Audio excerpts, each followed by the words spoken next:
जरा सोचिए, एक देशद्रोह का आरोपी जो तिहाड़ जेल से बेल पे निकला हो, उसे आप क्या कहेंगे?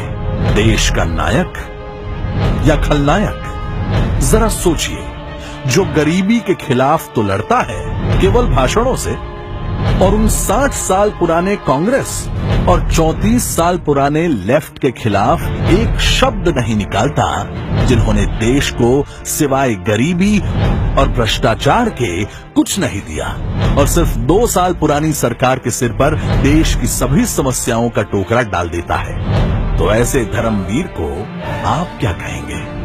एंटी गरीबी या एंटी मोदी? जरा सोचिए, जिसे हमारी सेक्युलर मीडिया मासूम, गरीब और निर्दोष प्रोजेक्ट करती है, पर जिसका केस अफजल, याकूब, इशरत जैसे आतंकवादियों का केस लड़ने वाले पर सेशन 5-5 लाख रुपए लेने वाले वकील लड़ रहे हैं, उसे आप क्या कहेंगे?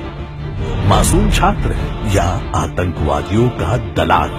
जरा सोचिए, जो देश के रक्षकों के घर तो कभी कैमरा लेकर नहीं गया, पर एक देशद्रोही के साथ सेल्फी खिंचवाने आधी रात को चले जाते हैं, उसे आप क्या कहेंगे?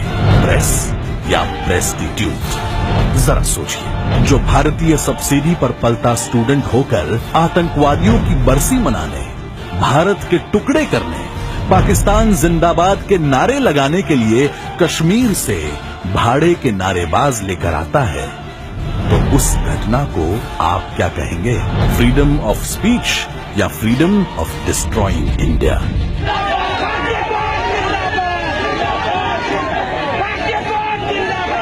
जरा सोचिए, जिसे कोर्ट ने संवेदनशीलता दिखाकर, युवा समझकर 6 महीने के लिए वार्निंग देकर रिहा किया है, वो रिहा होने के 2 घंटे में ही वापस अपनी औकात पर आ जाए, तो उसे आप क्या कहेंगे? संवेदनशील या ढीठ? जब तक जेल में चला रहेगा, आना जाना लगा रहेगा।